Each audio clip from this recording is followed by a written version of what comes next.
My son called me at 2047 in the morning. I know the exact time because I'd been awake anyway, sitting in the dark in my recliner, listening to the house settle the way old houses do in January. When the phone lit up and I saw his name, my first thought was that something had happened to his wife. His second child was due in March. Dad. His voice was wrong. Not panicked, but controlled in a way that was worse than panic. Nathan controls his voice the same way when he's working. He's a forensic accountant with the IRS Criminal Investigation Division, and he uses that same flat, careful tone when he's building a case against someone. I'd heard it before on the phone, telling me about work. I'd never heard it directed at me. "I'm awake," I said. "I need you to listen and not react. Can you do that?" I was 64 years old.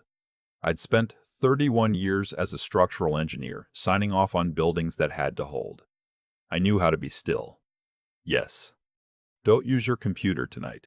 Don't log into your bank account. Don't transfer anything. Don't sign anything that Diane or Marcus put in front of you. Do you understand? Diane is my daughter. Marcus is her husband. Nathan. Dad, do you understand?" "Yes. I'll be there tomorrow morning. Early. Don't tell them I'm coming." He hung up. I sat in the dark for a long time after that, listening to the house, thinking about my daughter asleep upstairs in the guest room, and her husband in the room next to it, and the filing cabinet in my study where I kept my financial documents, and wondering how long I'd been missing things I should have seen. It started, the way these things always start, with something that looked like kindness. My wife passed away 3 years ago. 51 years we were married, and then she was gone in 11 days. Ovarian cancer caught late, moved fast. I won't go into that. Some things you don't put into words, because the words make them smaller than they are. After she died, the house got very quiet. I retired 6 months later because I couldn't concentrate, couldn't hold the numbers in my head the way I used to. I was living on Social Security, a pension from the firm, and the portfolio my wife and I had built together over 40 years. About $680,000 in a Vanguard account, some CDs. The house paid off. Comfortable. Nothing extravagant. We'd always been careful people. Nathan lived in Cincinnati with his family. My daughter Diane and her husband Marcus lived 40 minutes away in Harrisburg, Pennsylvania. After her mother died, Diane called more, visited more, brought casseroles, sat with me on the porch. Brought casseroles, sat with me on the porch. I was grateful. I told her so. Then Marcus got laid off. He'd been in mortgage lending, which I never fully understood, and apparently his company had restructured and his position was eliminated. He was 51 years old, and the market for his particular skill set was, as he put it, challenging. Diane was working part-time as a dental hygienist. They had a mortgage on a house that was worth less than they owed. It was Diane who brought it up one Sunday afternoon in October, 14 months ago. She was washing my dishes without being asked, which was something she'd started doing, and she said it so carefully, so gently, that I almost didn't hear the shape of what she was asking. "Dad, we've been thinking. The house has all this space, and you're rattling around in it, alone. And with Marcus between positions, the commute is really putting stress on us." She paused, her hands in the soapy water. "What if we moved in for a while? Just until Marcus gets something solid. We could help with the upkeep. Keep you company." I thought about the quiet. I thought about eating dinner alone 365 nights a year. "Let me think about it," I said. I should have thought longer. They moved in on a Friday in November, which I remember because the Eagles were playing and I'd planned to watch the game alone with the beer, which had become a small ritual. Instead, I spent the afternoon helping carry boxes. Marcus shook my hand at the door and said, "Frank, you're doing us a real solid. We won't forget it." I believed him. That's the part I have to sit with. The first few months were fine, or seemed fine. Diane cooked most nights, which I appreciated. Marcus did yard work and fixed the gutter that had been sagging since September. They were good house guests. But gradually, the way a tide comes in, things shifted. It was small things first. Marcus started joining me when I paid bills online, standing over my shoulder asking questions. "You're still using the same brokerage your wife set up? Have you looked at fees lately?" I know a guy who does financial planning, does great work with retirees. I thanked him and didn't call his guy. Then my computer started running slow. Marcus offered to help, spent an afternoon on it, said he'd cleaned up some files. It ran faster after that. I didn't think anything of it. Diane started coming with me to doctor's appointments. I'm in good health for my age, but I have high blood pressure and I see my GP every 3 months. She sat in the waiting room the first time, then started coming back to the exam room. I just want to understand what Dr. Pearson is saying, Dad. I want to be helpful. Dr. Pearson looked at me, not her, when she said that, and I remember thinking his expression was odd. I didn't pursue it. The bigger things came later. In February, Marcus brought home paperwork from a financial advisor, someone he described as a family friend who specialized in estate planning for seniors. I was 64, not 90, but I read through what he handed me. It was a proposal to consolidate my accounts into a managed fund. The fees were buried but significant. The language around power of attorney was vague in ways that made me uncomfortable. I said I'd have my own attorney look at it. Marcus said that was smart, very smart, totally reasonable. But the way he said it too quickly, too agreeably, put something cold in my chest. I didn't call my attorney that week. I didn't call her the next week either. I kept meaning to. Then one Saturday morning in March, I came downstairs early, before anyone was awake, to make coffee. My study door was open. It's always closed.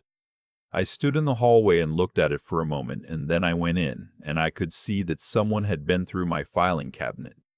Not ransacked, careful, but the folders weren't in the order I kept them, and the tab on my brokerage statement folder was facing the wrong way. And I am, by profession, someone who notices when structural details are wrong. I went back upstairs, got back in bed, and lay there staring at the ceiling. That afternoon, I called Nathan. I didn't tell him everything. I told him the filing cabinet thing and the computer and the power of attorney paperwork. I was aware, as I talked, of how each thing sounded small by itself. I half expected him to reassure me. Nathan is not a man who reassures people when reassurance isn't warranted. He was quiet for a long time after I finished. "Dad," he said, "I need to do some checking. Can you not do anything with your accounts for a few days? No changes, no transfers, no new signatories. What are you looking for?" "Let me look first." That was 10 days before 2047 in the morning. Nathan arrived at 7:15, before Diane and Marcus were up. He came in the back door, which I'd left unlocked, and we sat at the kitchen table with coffee, and he opened his laptop. He'd found things. He laid them out the way he does everything, methodically, no drama, just facts placed in order. Marcus had done this before, not to family, but professionally. 7 years ago, in Ohio, he'd been part of a financial services company that had defrauded elderly clients. The case had been civil, not criminal, and it had settled quietly, and Marcus had paid a fine and surrendered his license in that state. He moved to Pennsylvania and reinvented himself in mortgage lending. He kept his Pennsylvania license clean, Nathan said. Barely. There are 2 complaints in the state record, both resolved without action. Nathan had also found, through channels he declined to specify, that Marcus had made 3 inquiries with a law firm that specialized in adult guardianship proceedings. The inquiries were recent, within the last 2 months. I put my coffee cup down very carefully. He was going to try to have me declared incompetent, I said. I think they were exploring it. Whether they would have gone through with it, I don't know. But the financial advisor they brought to you, that firm has connections to Marcus. The fee structure on that proposal would have moved your liquid assets into accounts where Marcus had signature authority as your financial agent. He was going to steal my money. Yes. We sat with that for a moment. Outside, a bird was making noise in the yard. I could smell the coffee. "What do I do?" I asked. "We call Margaret Ostrowski," Nathan said. "Margaret is an attorney I've known since my wife and I bought this house 28 years ago. And then we call the Pennsylvania Attorney General's Consumer Protection Division. And then we document everything you can document, and we do it today, before they're awake. And then we let the process work." He said it simply, like it was easy. It wasn't easy. None of what came after was easy, but it was the right thing. Margaret came over at 9. We spread documents across my kitchen table, and she went through them the way she goes through everything, glasses low on her nose, making small sounds that meant nothing until she was finished. When she looked up, her face was careful. "Frank, this is bad," she said, "but you got here before they completed anything. That matters enormously." She looked at Nathan. The guardianship inquiries alone are enough to establish intent, especially combined with the unauthorized access to his financial records and the proposal with the concealed signature authority. "Can we prove the filing cabinet?" I asked. "Not directly, but we won't need to. What we have is sufficient." She filed a complaint with the Attorney General's office that afternoon. She also drafted a letter to Diane and Marcus, formal and specific, which she sent by certified mail to the house, their current address, my address, and by email. The letter informed them that I had retained legal counsel, that my accounts had been placed under additional security measures, and that all further communication regarding my finances or living arrangements should go through her. Marcus came home from wherever he'd been at 2 in the afternoon and found Nathan and me sitting in the living room. He saw Nathan's face. He saw Margaret's briefcase by the door. He went very still. "Frank," he said, "what's going on?" "I think you know," I said. He tried to pivot. He smiled, or attempted it, and said there must be some misunderstanding, and whatever concerns I had, they were a family, and they could work it out. He used the word family 4 times in 2 minutes, which told me he had nothing else. Diane came home at 3. Marcus had called her, I think, because she walked in already crying, which was something I hadn't expected, or maybe had expected and hadn't wanted to see. She looked at Nathan and at me, and she said, "Dad, I'm so sorry." I didn't say anything. She said it again. "I'm so sorry. I didn't think it would go this far. Marcus said it was just estate planning, just protecting you, and then it kept getting." She stopped, wiped her face. "I'm so sorry." "Did you know about the guardianship?" I said, not a question. She was quiet for a moment that told me everything. "I thought it was just in case," she said. "In case you got worse." "In case." I'm not worse. I'm not getting worse. I'm 64 years old and I had high blood pressure and a hard year. There is nothing wrong with my mind." She sobbed. I sat with it. I didn't go to her. I wanted to. She's my daughter and I've loved her since before she was born, and watching her cry is one of the worst things in the world to me. But I made myself sit still. "You need to find somewhere else to stay," I said. "Both of you. I need you out of this house by the end of the week." Marcus started to speak. "If you say anything other than yes," Nathan said quietly, "I will make sure the Attorney General's office has your Ohio settlement file on their desk tomorrow morning." Marcus closed his mouth. They were gone by Thursday. The legal process was slower and less dramatic than I expected, which Margaret told me was normal. These things move like they move. The Attorney General's office opened an investigation. Marcus was interviewed. 3 other families in central Pennsylvania were identified as potential victims. People who had been approached by the same financial advisor, who turned out to have a formal referral arrangement with Marcus. 2 of those families had already signed agreements they didn't fully understand. It took 7 months. In the end, Marcus surrendered his Pennsylvania financial services license, paid restitution to the other families totaling just over $90,000, and accepted a consent order that barred him from any financial advisory role in the state. He was not criminally charged because the Attorney General determined there wasn't sufficient evidence of completed fraud, only attempted fraud and consumer deception. Margaret told me that outcome was less satisfying than a conviction, but more certain than a trial. The civil suit I filed against Marcus personally settled for $45,000. He paid it in a lump sum, which meant he had money somewhere, which I had suspected. The $45,000 sits in a separate account. I haven't touched it. I don't entirely know why. Diane called me 4 times in the first month after they moved out. I didn't answer. She left voicemails that I listened to in my car, in the driveway with the engine off. In them, she sounded tired and ashamed and like my daughter, which made it harder, not easier. The 5th time she called, in the middle of October, I picked up. We didn't say much. She asked if I was well. I said yes.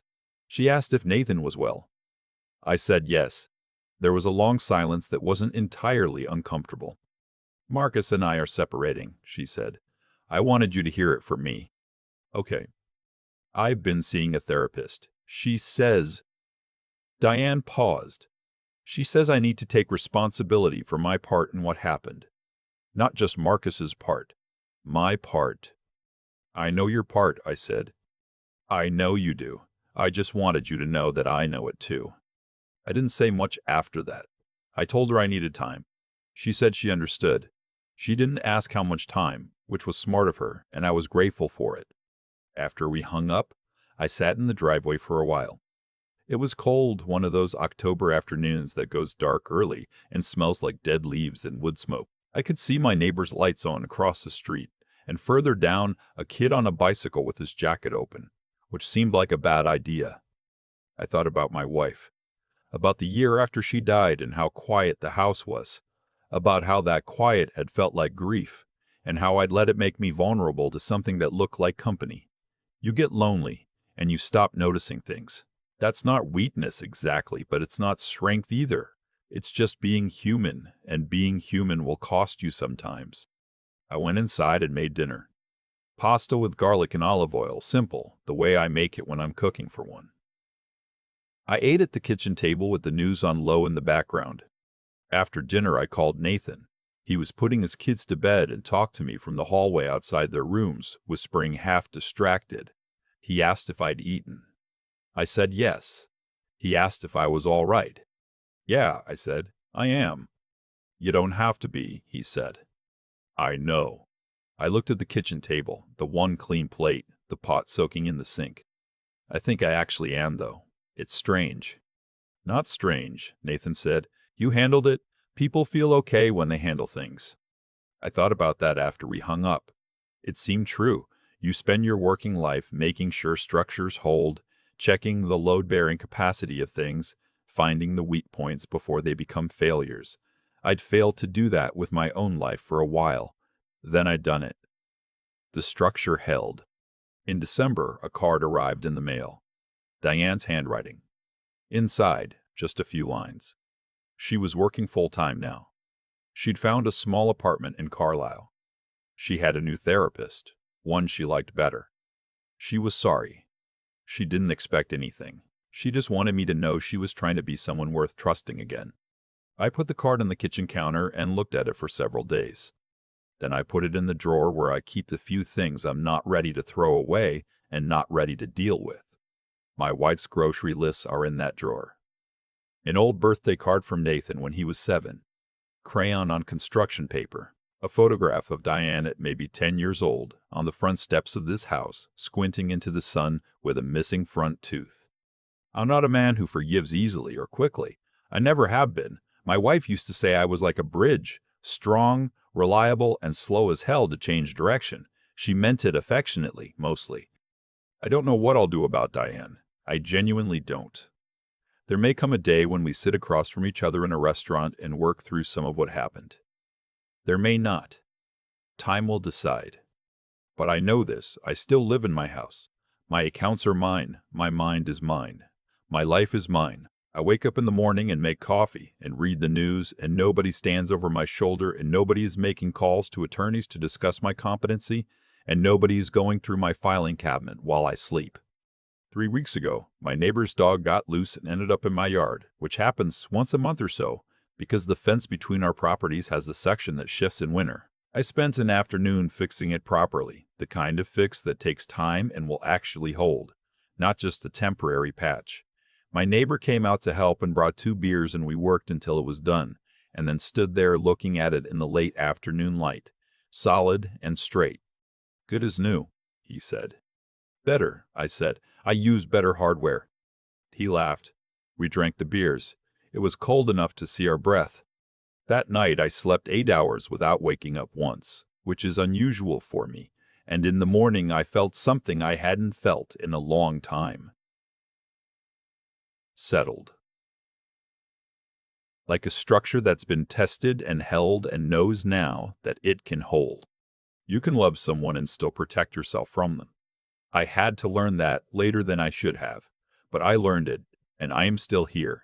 Still in my house, still in my life, still the one in charge of what happens to me next. That's not nothing.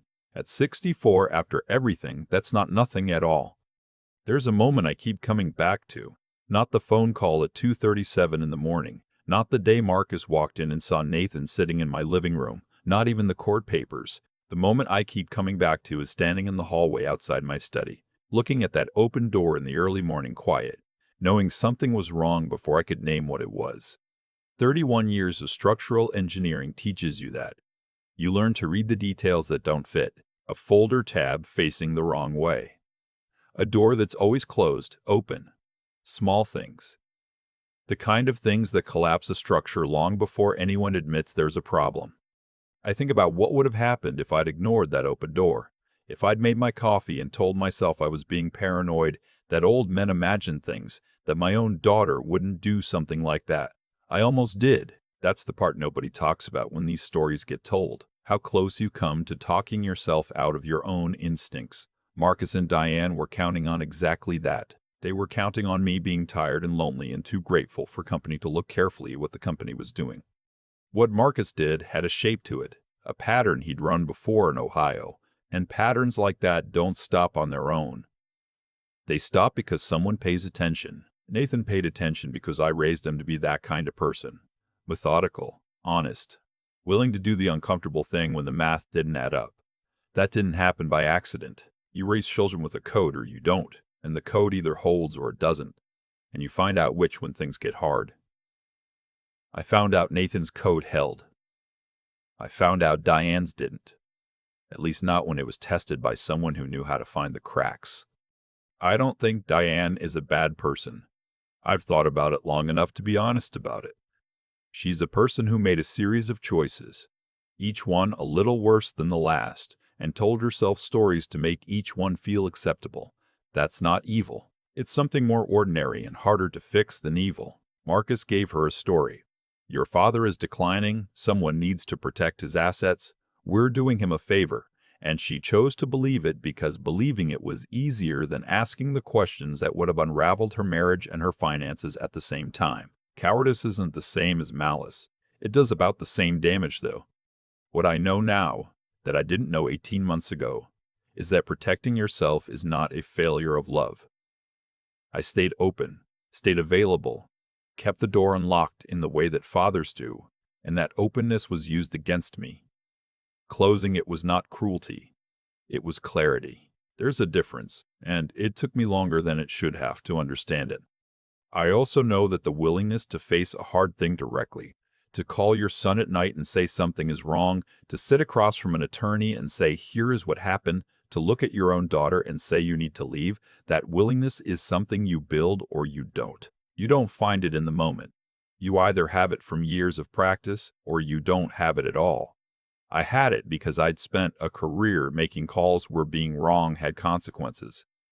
That discipline, that habit of honest assessment, is the thing that saved me. Not luck, not Nathan, though Nathan helped. That habit, the fence between my neighbor's yard and mine holds now. I use better hardware than what was there before. That's what I intend to do with whatever time I have left. Use better hardware. Pay attention to the open doors.